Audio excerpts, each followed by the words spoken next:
Good morning. I wanted to take a seat, but it's not possible. It's wet. It's been raining for a change. It's very, very welcoming, the rain. We are getting near the harvest corn, wine, and other fruits and nuts. This rain is just, revigorating. It will humidify everything. It's going to be gorgeous, this harvest.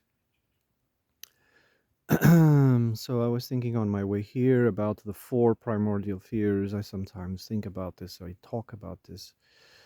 Because of what's going on in some or most countries in the West, everybody's bankrupt, and they are scratching their heads. Oh, what are we going to do? You've been living under a utopia, if you haven't noticed.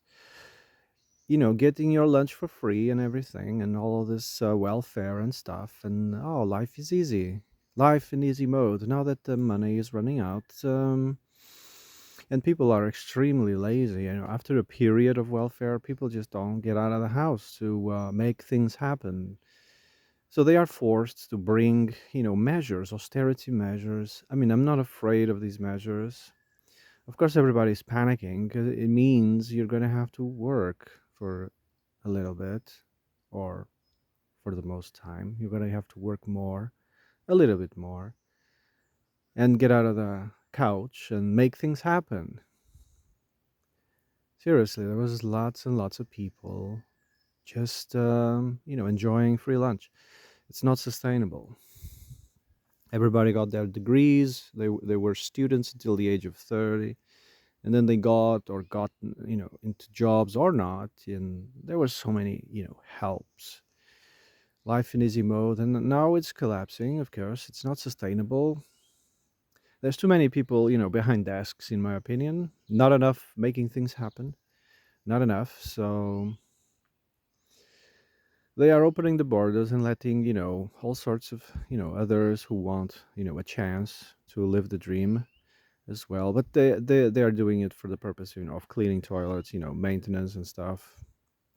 That's why they are opening borders, and to help with demographics.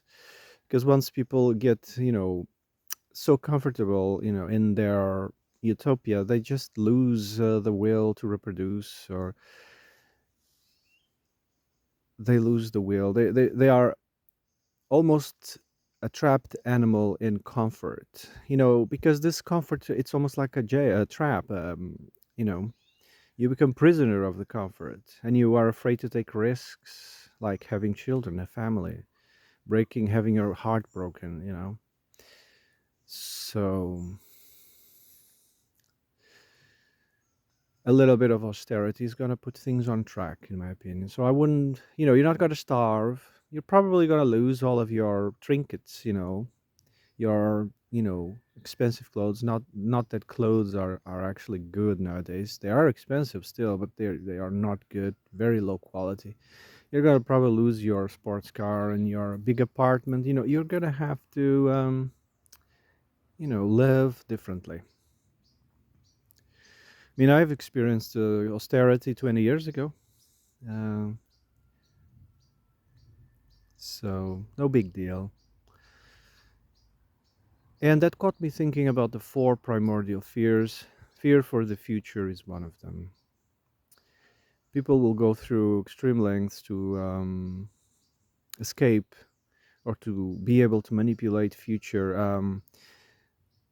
What comes into mind is when society becomes very old. Old people are in charge, and it seems forever. They pass the power from hand to hand, and they just don't let new blood, new people, get in and make a change. We call this the establishment. They are afraid of the future. Their time is gone. 50 years ago, that was their time. They should have passed the responsibility to younger generations, but they didn't.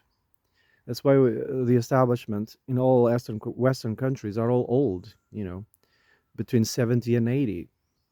They don't want to let go of power. I have this idea: once you make it, up to certain wealth, you just retire, get away, you know, but they just can't stop. They just can't stop. It's like an addiction to these people. Yeah. I would, create a mechanism when you make it, when you are so, just, back down, or will strip away all of your wealth. Yeah. You just made it. Now go and drink some, cocktail in some, and let the young people live their lives, because this fear and this absolute paranoia of control just strangles the new generations that are coming. There's no room for them. Everything is what we call the establishment, being ruled by the establishment. Of course, you say, oh, when with old age comes wisdom and experience, and also paranoia and the fear of death, which is another primordial fear, the fear of death. Look at these measurements that we went through in these past years. Oh my God, we got to protect the elderly. We got to protect the children. It's a mixture of an overprotective mother and the fear of death from old people. Yeah.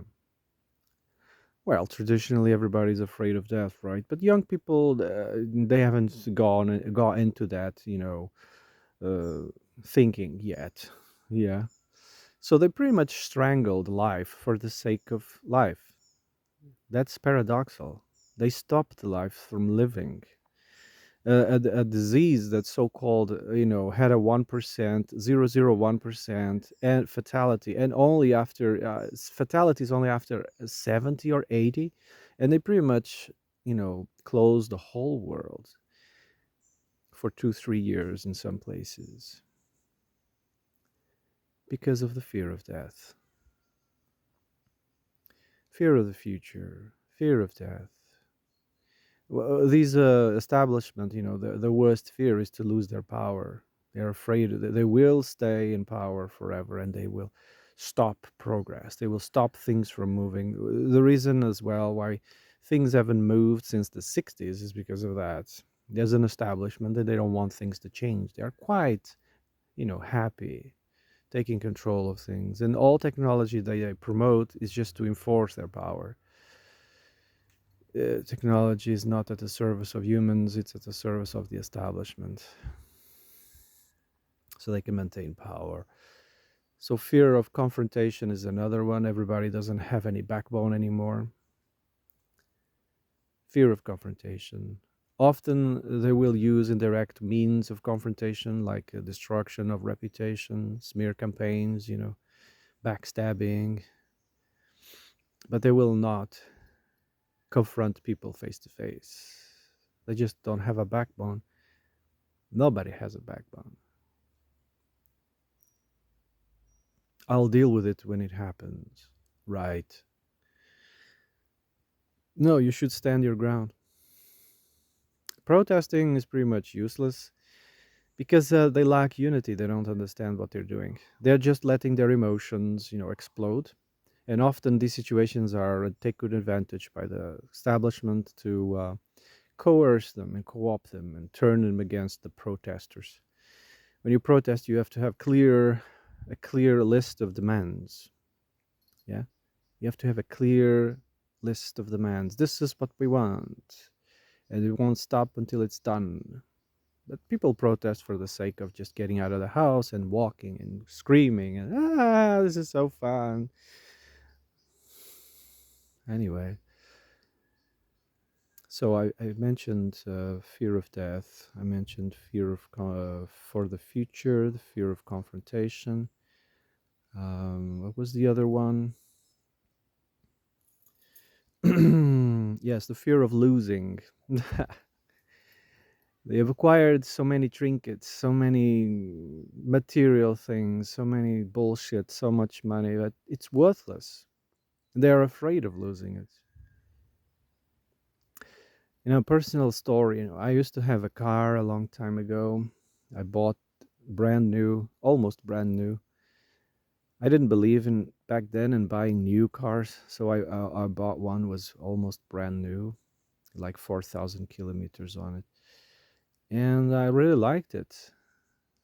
I liked it so much that I kept it for like 10 years, and I couldn't drive it, but I kept it because I like it so much. It was costing me a lot of money, just to keep it. I had to have a private garage. I had to, you can't just let it, in the public when you don't drive it.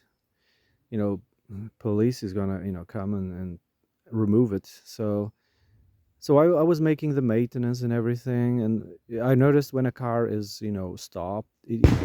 Whoa, some fireworks. There's a party, happening here,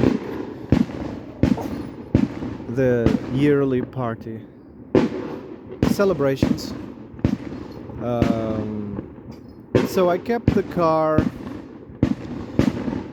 until the last moment. I was just afraid of losing it. I was so afraid of losing that car, and it cost me a lot for 10 years. Then at the last moment, I just got rid of it. It was really painful. And then I started using the public system and realized it was heaven. All you have to do is keep a schedule, yeah, and use the public system. A lot less expensive. Well, it was good in the place I was living.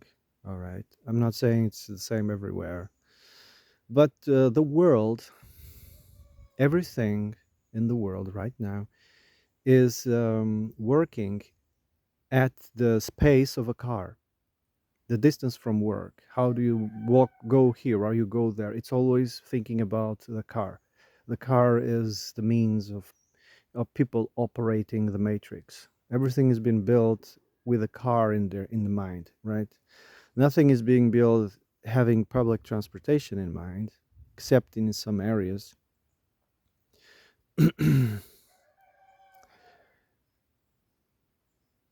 Anyway, so the four primordial fears are ruling people's lives. Some of them don't even notice it. They are afraid of the future. They are afraid of confrontation. They are fear of losing the things they already have, and they are afraid of death. What makes you think you are that which dies? This is very wise words from modern philosopher. Uh, anyway, I think it's the. Although I'm not a reader of the Bible, but I think it is mentioned. Do not fear in the Bible like 500 times. Do not fear. Fear doesn't let life live. You know.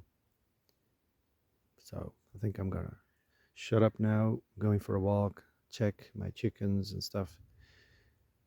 Have a nice day.